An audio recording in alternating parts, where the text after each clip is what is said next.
How you doing, everyone? So it's been a while, and I thought I would just do a quick video on my new tank. This is a Waterbox Frag 105.4. Bought this in February of this year. Got it wet in around April time, I believe, and slowly starting to sort of build up the sort of the corals, getting a couple of fish in there. So I just wanted to give you an overview of the tank, kind of my thoughts on sort of the rockscape, show you the equipment that I've bought, and just sort of talk a little bit about the experience I've had so far with this. Now, I had for probably getting on for 3 years my first dabble into the marine world, and that was with a Fluval Evo 13.5, so a little 52 litre, 13 gallon tank. And in the main, it was pretty good. Obviously, compared to this, it was small, so there was quite limitations in what you could do, but kept it quite stable considering for the best part of 3 years. And I guess, as a wife quite often told me, it was always a stepping stone onto something else, and that proved to be the case. Now, my local fish store, which is in Brentwood in Essex, near where I live, kind of raved about these water boxes, and indicated to me that the Frag series was starting to get discontinued, and there wouldn't be many, if any, coming back into the country. So whether that was a sales pitch or not, I don't know, but kind of got the old cogs thinking. And when I learned that there was one due in the country, in the white cabinet, as you can see that I've got, I kind of gave it some thought and reserved it. It sort of took probably 6 weeks or so to come in. So that was around the turn of the year, and as I say, it arrived in February. Really straightforward, putting the cabinet and everything together. If you've done any sort of the IKEA work, then you'll find this a breeze, really. It's really good instructions, and it's really well made and solid, as it needs to be, of course. I made a little bit of a boo-boo, which I'll show you shortly.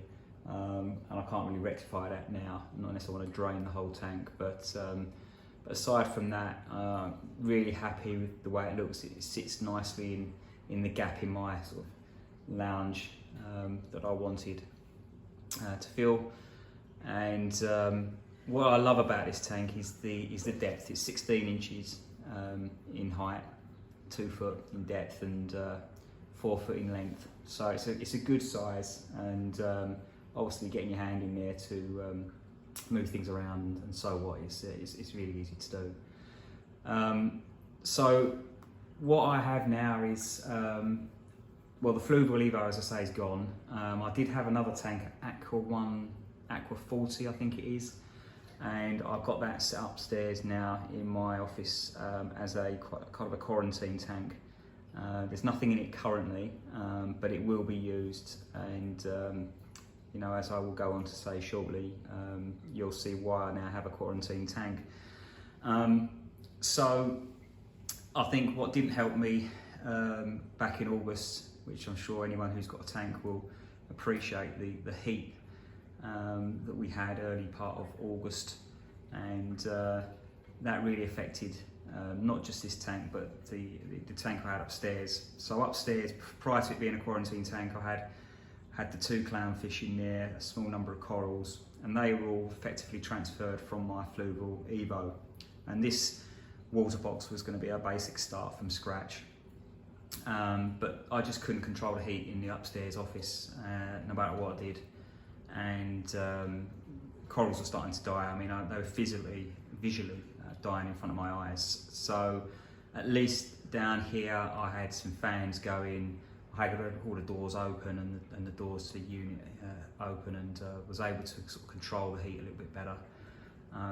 So in my haste, I moved everything from the tank upstairs into this one. So originally, as you're looking at this, I had 3 rocks from left to right spread across the tank. So I've kind of moved them together somewhat, and the rock on the far right there is what was up in the smaller tank, or used to be in the Evo. There's 2 clownfish in here that I've had from day one with my Evo.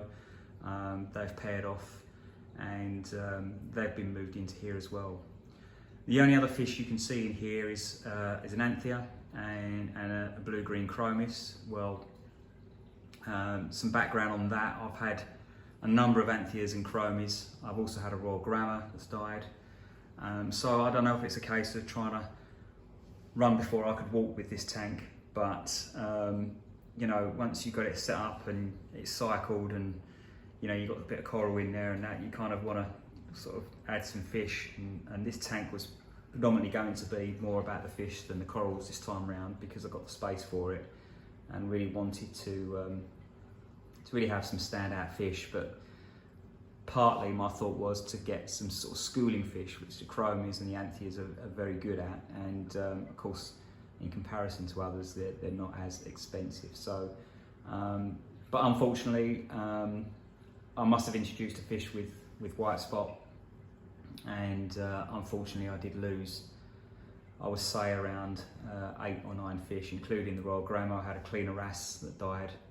I had some small little blue damsels that came and went in quite a short period of time. Quite heartbreaking to see, and quite a financial loss to boot as well. So I had really 2 choices: clear out the fish that were in here completely and leave it sort of empty for a period of, I don't know, 6-7 weeks to eradicate white spot altogether. So you know, white spot feeds on the fish, as I'm sure you'll know, and without that in the tank, obviously they'll starve and die.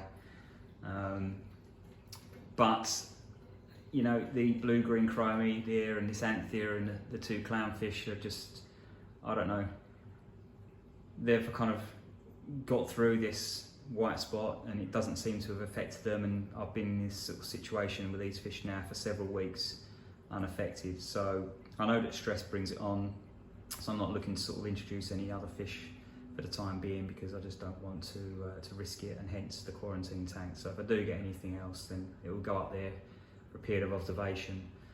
But again, you know, as I say, white spot, you never get rid of it until, you know, you have a period of no fish in the tank, so as I'm told. So it's always going to be a risk as and when I introduce fish in here. I can also appreciate that with my aquascape, there's not a lot of real hiding areas and things for the fish at night, so that could also be, or could have played a part in terms of the stress that maybe the fish might have been under when they first went in there. I mean, there are some holes in these rocks and a little bit underneath, but I kind of wanted it this way rather than having a tank full of rock that just looked like it been thrown in there. I'm not the most artistic, so I kind of didn't want to really go to that extent. So this was what this is what I went for. Those corals will have plenty of corals on them, and hopefully the tanks will build out and grow out as we go. So I'll open up the doors here. There's no real, let me just lower the camera slightly. There's no real expensive gear under here. I didn't pay a considerable amount for the return pump. I can't even remember what the name of it is now, but it does something like 6,500 litres an hour. For those that have protein skimmers, you'll know that Bubble Magus is one of the sort of the cheaper on the market, but I've never owned a tank with a protein skimmer before, and there was a lot more that were sort of fancier looking than that, but trusted in my LFS actually, and they said, look, you know, this will do the job for you. And to be fair, it is. It takes a little bit of time sort of tuning it in and getting it to the right level, and every time you do a water change or something, you know, you have to sort of just tweak it here and there, but in the main that's kind of working quite well. I've got the filter socks, so they come with it, and you have like 2 different grades. You got kind of a felt, which is the closest one to us here, and more of a net filter that catches sort of the bigger particles as it goes through. So quite a straightforward sump really. The compartment on the far right is your RO for your you know, for your return. And that's kind of really about it. You can see I've got the dual thermostat control in there and the fan, so that will kick in if the temperature gets a little bit too high, which obviously it did It's only really now in these last sort of week or so that it's been kind of quite stable, so that's worried me.